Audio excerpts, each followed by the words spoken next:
Hello दोस्तों, स्वागत है आपका आपके अपने चैनल लॉ विद मी में। जैसे कि दोस्तों हम अपने इस चैनल पे सिविल और क्रिमिनल लॉ के कुछ एक इम्पोर्टेंट कंसेप्ट जो है वो कवर करते हैं और आप सबसे शेयर करते हैं। तो जो भी स्टूडेंट्स लॉ के लिए प्रिपेयर कर रहे हैं या जुडिशियल सर्विसेज के लिए प्रिपेयर कर रहे हैं या क्लैट के विद्यार्थी, उनके लिए हमारा ये चैनल बहुत ही हेल्पफुल होने वाला है। दोस्तों, जो आज का टॉपिक मैंने कवर किया है वह है एनडीपीएस एक्ट के बारे में। आज मैं आपको डिटेल में बताऊंगी कि एनडीपीएस एक्ट के तहत कितनी पनिशमेंट है और कौन जो है वो इसके अंतर्गत जो है वो कार्यवाही करता है और किन किन सजा का जो प्रावधान है इस एक्ट के अंदर रखा गया है। तो आज उस बारे में हम जानेंगे। दोस्तों, मैं आपको बता दूं कि एनडीपीएस एक्ट के जो तहत दवाओं की जो है वो एक लिस्ट जारी की जाती है। ये जो मेडिसिन की लिस्ट है ये सेंट्रल गवर्नमेंट जो है वो जारी करती है। इस लिस्ट में जो है वो टाइम टू टाइम जो है वो चेंजेस होते रहते हैं। इसके लिए राज्य सरकारें भी जो है वो सलाह देती रहती हैं कि एनडीपीएस एक्ट के अंतर्गत जो है वो किन जो मेडिसिन है उनको रखा जाए। यहाँ दोस्तों एनडीपीएस की फुल फॉर्म है narcotic drug psychotropic substance act. जैसा कि हमने बताया आपको कि लिस्ट में जो है वो दो तरह की दवाएं आती हैं, नार्कोटिक एंड साइकोट्रोपिक। अब इनमें क्या डिफरेंस है? जो नार्कोटिक ड्रग्स हैं वो नींद लेने वाली जो है वो ड्रग्स हैं। जनरली जब व्यक्ति उनको लेता है तो उससे उसको जो है वो नींद आती है। इसमें जो नार्कोटिक में जो पदार्थ यूज किया जाता है वो नेचुरल होता है, जैसे कि चरस हो गया, गांजा हो गया, अफीम हो गया, कोकीन हो गया। इसके अलावा जो साइकोट्रोपिक जो सब्सटेंस है दोस्तों वो डायरेक्टली व्यक्ति के जो है वो दिमाग पे असर करते हैं। इसमें स्पेसिफिक कुछ एक ड्रग्स आती हैं जो कि केमिकल बेस्ड होती हैं, जिन्हें जो है वो 2 या 3 तरह के केमिकल को मिक्स करके बनाया जाता है। इसमें जो ड्रग्स आती हैं उनमें है LSD, MMDA। इसके अलावा और भी कुछ एक ड्रग्स हैं जो कि साइकोट्रोपिक सब्सटेंस में जो है वो रखी गई हैं।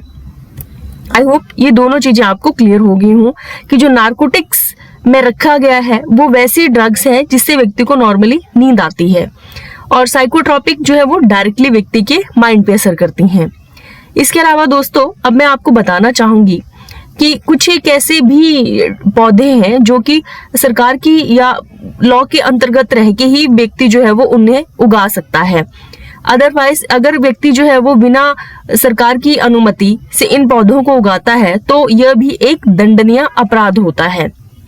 इसके अंतर्गत जो है वो 3 तरह के पौधों को रखा गया है।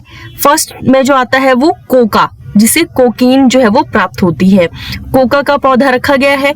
सेकंड पे जो है वो कैनबिस का पौधा रखा गया है, जिसे जो है वो सामान्यतः भांग का पौधा भी कहा जाता है। इसके अलावा जो थर्ड है वो है पोस्त का पौधा।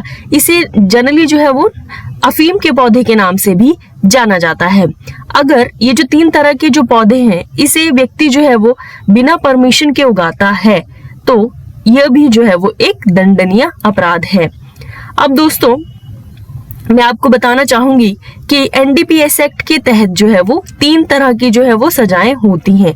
मतलब 3 तरह जो ड्रग्स है उसे 3 क्वांटिटी में जो है वो बांटा गया है। सबसे पहले जो है वो आती है अल्प मात्रा, उसके बाद आती है कॉमर्शियल जो मात्रा है उसे डिसाइड किया गया है, और तीसरे नंबर पे इन्होंने रखा है अल्प मात्रा और कॉमर्शियल मात्रा है उसके बीच की जो क्वांटिटी रहती है उसे जो है वो इसमें डाला गया है। तो दोस्तों मैं आपके साथ जो है वो एक डायग्राम शेयर कर रही हूँ जिसमें आप देख सकते हैं कि अल्प मात्रा में जो है वो कितनी क्वांटिटी को रखा गया है और कॉमर्शियल जो क्वांटिटी है उसमें कितनी तरह की जो है वो क्वांटिटी को रखा गया है। जैसे मान लो चरस है, अल्प मात्रा होगी तो अल्प मात्रा को जो है वो 100 ग्राम में डिसाइड किया है, और जो कॉमर्शियल क्वांटिटी होगी उसे 1 kg में डिसाइड किया गया है। कोकीन अल्प मात्रा में 2 ग्राम और कॉमर्शियल में 100 ग्राम। आगे आपको डिफरेंट जो है वो ड्रग्स की जो है वो लिस्ट मिल जाएगी, जैसे गांजा है, हेरोइन है, मार्फिन है, अफीम है। इन सब की जो मात्रा है उसे 2 पार्ट्स में मैंने आपसे कहा कि डिवाइड किया गया है। अब मैं मान लो अगर कोई व्यक्ति जो है वो अल्प मात्रा यानी कम मात्रा की क्वांटिटी जो कि आपको डायग्राम में दिखाई गई है उस क्वांटिटी को अपने पास रखता है तो जो इसकी सजा है वो है 1 साल की सजा और 10,000 रुपए तक का जुर्माना। और फिर दोनों ही जो है वो व्यक्ति को दोनों से ही पनिश भी किया जा सकता है। और जनरली जो है वो अगर व्यक्ति अल्प मात्रा में जो क्वांटिटी रखता है तो ये अपराध जो है वो बेलेबल ऑफेंसेस होते हैं, यानी व्यक्ति को आसानी से बेल मिल जाती है। बट अगर व्यक्ति को बार बार जो है वो पकड़ा जाए इसी क्वांटिटी को लेके तो ये जो है वो उससे बेल मिलना काफी मुश्किल हो जाता है। दूसरा है कॉमर्शियल जो क्वांटिटी है उसमें जो है वो कितनी पनिशमेंट है। इसके तहत व्यक्ति को 10 से 20 साल तक की जो है वो सजा हो सकती है या 1 से 2 लाख तक का जुर्माना भी हो सकता है। और ये जो है वो नॉन बेलेबल ऑफेंसेस की कैटेगरी में आता है। इसके बाद दोस्तों मैंने आपको बताया था कि अल्प मात्रा और कॉमर्शियल जो मात्रा है उसके बीच की अगर क्वांटिटी हो तो उसके लिए व्यक्ति को 10 साल की सजा है और 1 लाख रुपए का जो है वो जुर्माना हो सकता है, या दोनों भी जो है वो हो सकती है। और इसके साथ साथ जो है वो व्यक्ति को अगर पकड़ा जाए तो पुलिस जो है वो पुलिस पे डिपेंड करता है कि उसे जो है वो अलग अलग सेक्शन के तहत जो है वो पुलिस पकड़ सकती है। अब मैं आपसे बताऊंगी कि एनडीपीएस एक्ट में जो है वो किसके द्वारा कार्यवाही की जाती है। एनडीपीएस एक्ट के तहत जो है वो पुलिस भी कार्यवाही कर सकता है। वह सेक्शन 36 क्लॉज 4 में जो है वो 180 दिनों का चालान भी पुलिस काट सकती है। इसके साथ साथ दोस्तों केंद्र व राज्यों में नारकोटिक्स विभाग भी बने हुए हैं, तो जो नारकोटिक्स विभाग के अधिकारी हैं वह भी जो है वो इन मैटर्स में जो है वो कार्यवाही कर सकते हैं।